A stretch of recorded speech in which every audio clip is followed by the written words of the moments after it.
Welcome to Family Basics 101.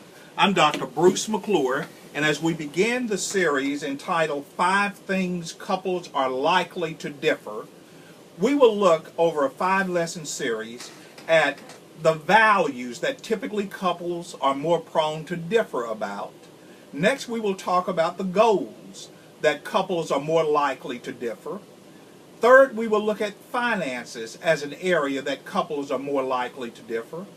Fourth, we will look at the roles that couples will most likely differ regarding whose role is it to do what. And then finally, we will take a look at intimacy as an area in which couples are more likely to differ. Let's begin our series by first looking at values and how values is probably one of those hotspot areas that couples are going to differ. Let's define values as we move into our discussion. Values are looked at as important as well as long-lasting beliefs embraced by a culture that defines what is acceptable or not acceptable, what is good or what is not good. Values also regulate to a larger degree the behaviors, and it becomes the overriding measuring scale within the culture. Values are in essence the bedrock, the foundation, and the building blocks that families are built upon. Children in that family system, whether it's a single family system or a dual parent system, whether it has an extended family outreach or whether it's a small family, the children learn values from the values of the adults within the family constellation. So values that are practiced becomes values that are passed on. And it is more likely than not that as the generations come and go, the couples who are becoming an extension of those family systems will differ regarding the values, especially as two families blend into one. Values are looked at as the worth or the weight that a family attaches to certain things. So the question should be, what worth or what weight does your family attach to things such as religion? That becomes your value. What worth and what weight or measurement does your family attach to recreation? That becomes your value. What worth, what weight does your family attach to children? What about the worth or the weight that your family attached to the value of marriage? Is it something that is really cherished, or is it just an institution to say, I am married? What is the worth, what is the weight that your family attached to holidays, or to morals, or to family?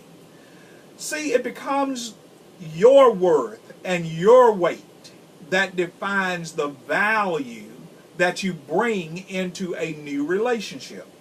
If religion is not valued very much for one and it is very much valued by the other, then the couples will probably differ. If recreation is valued by one family member and is not valued by the other, then typically that's going to become an area of difference. If children are valued, overvalued sometimes by some couples and undervalued by others, then that value will become an area of difference within your relationship.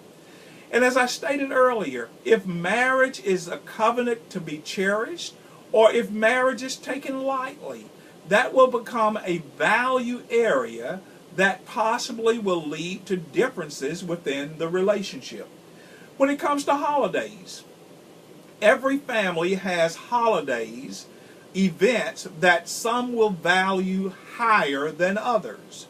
And oftentimes it's the weight that one gives compared to the weight that the other gives that will create a differing opinion about what holidays are important and which ones aren't. In terms of morals within a family, different families have different morals or beliefs about what's right, what's wrong, what's acceptable, what's unacceptable. And even when we look at the family, there are people who value families different than others. Some people see a family as simply an institution to be used when you need it.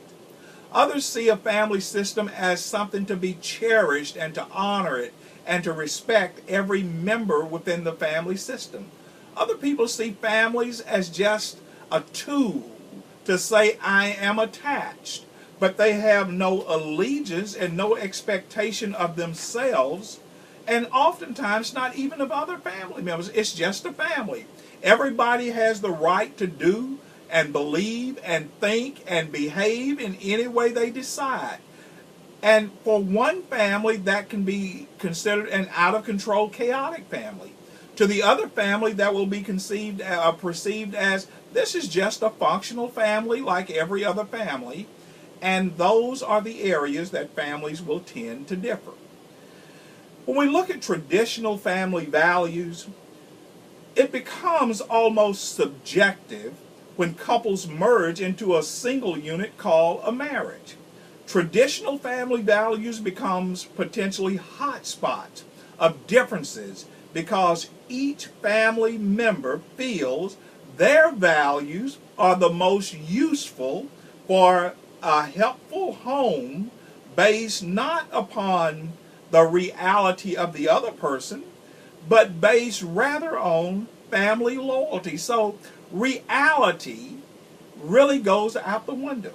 Traditional family values becomes potential hotspots of differences because each individual feels their values are the most useful for a helpful home based not always upon the reality of the matter, but because of loyalty, because there's a fear of change. If I change, then that means something is wrong with the value system I bring to the table. Oftentimes there's a fear of examination of the value. So if I really take a close look at the value that I possess, then there may be something in this value that is really not very precious to hold on to. And that becomes an internal struggle for the individual. And sometimes it is just plain stubbornness, to where individuals will know that the value differences are unmerited, and yet because of stubbornness, the individual refuses to change. Family values are filled with traditions, social norms from the specific individual within it, and also family values that causes differences are filled with emotions. And those emotions are sometimes very volatile. In the book of Genesis, chapter 13, verses 1 through 7, there's a story about Abraham and Lot, along with Abraham's wife. And they have many possessions. Abraham is wealthy. Abraham had taken Lot in because of the death of his family. And yet there came a point to where the value system of Abraham and the value system of Lot differed. They were both very successful in their own rights, but they began to see possessions differently. And because of the extreme difference that they valued things, they had to separate. I'll see you back in class again tomorrow. Don't be late and don't skip class.